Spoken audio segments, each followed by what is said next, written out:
السلام عليكم ورحمة الله وبركاته. وعليكم السلام ورحمة الله وبركاته. نتشرف بحضرتك في مؤتمر الدولي لكلية التربية جامعة الأزهر عن تجويد التعليم. ممكن تعرف حضرتك الأول؟ حلمي عبد الرؤوف محمد عبد القوي، أستاذ الفقه المقارن المتفرغ بقسم الدراسات الإسلامية بكلية التربية، رئيس قسم الدراسات الإسلامية سابقا، وعضو اللجنة العلمية الدائمة لترقية الأساتذة والأساتذة المساعدين تخصص الفقه المقارن. ما شاء الله، يعني حضرتك من كبار علماء الأزهر الشريف وكبار علماء الفقه المقارن. حضرتك إيه رأيك في موضوع المؤتمر نفسه، يعني اختيار الموضوع نفسه؟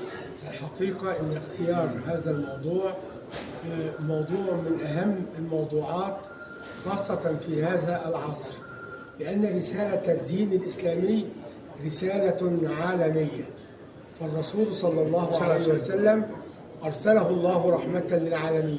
قال تعالى: وما أرسلناك إلا رحمة للعالمين. صلى الله عليه وسلم. والله تبارك وتعالى أنزل كتابه ليكون للناس جميعا، لجميع البشر ولجميع الإنس والجن. من أجل هذا تعهد الله بحفظ كتابه فقال: إنا نحن نزلنا الذكر وإنا له لحافظون.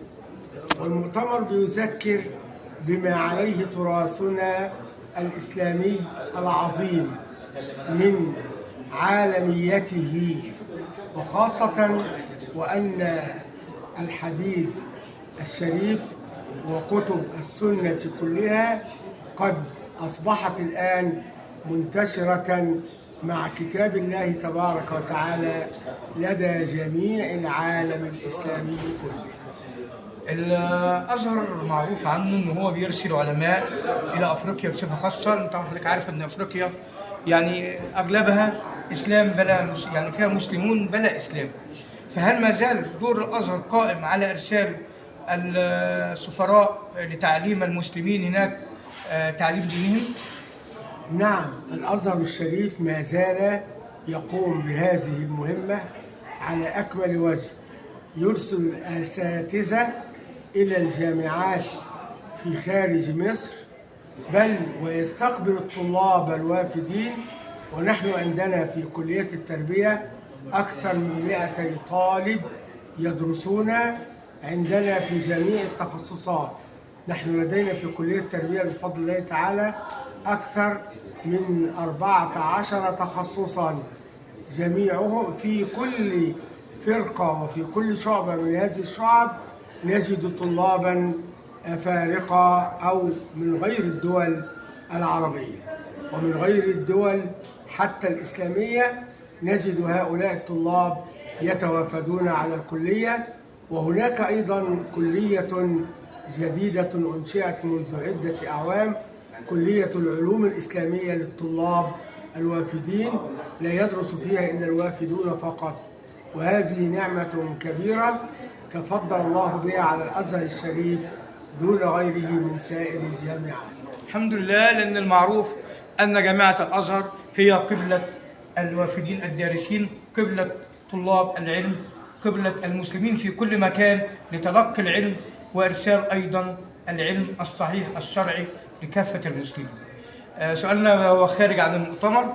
حضرتك هناك حرب شرسة ضد الرجال الآن تجري في الإعلام، في وسائل التواصل زي الفيسبوك وتويتر، حملة شرسة جدا ضد الرجل، ضد الشريعة الإسلامية.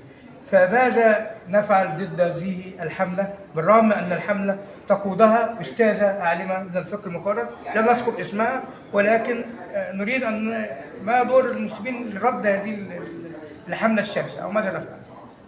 يعني تتحدث عن حقوق المرأة، عن حقوق المرأة والرجل، لأن الآن الاضطهاد أو الحملة الشرسة ضد حقوق الرجل لدرجة أنه خرجت من أحد أساتذة الأزهر في الفقه المقارن إن من حق المرأة أن تضرب زوجها. كيف يكون ذلك؟ أين قوام الرجل؟ هو في الحقيقة إن الدين الإسلامي أعطى للمرأة كل حقوقها، فمهما تصدر أي قوانين لن تكون مثل قوانين الله تبارك وتعالى.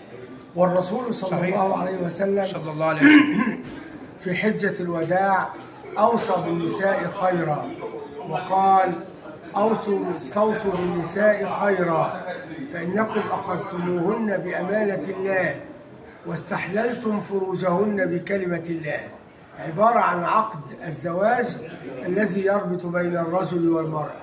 بل إن الإسلام طلب من الرجل أن يكون منصفا للمرأة حتى ولو كرهها.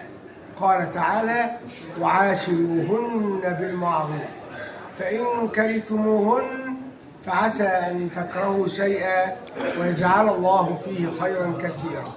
فمهما يفعل المجتمع من إصدار قوانين لحماية المرأة لن تكون أعظم مما صدر عن الدين الإسلامي الذي كفل لها حقوقها كاملة، وأمر الرجال بحسن المعاشرة بقوله تعالى: وعاشروهن بالمعروف.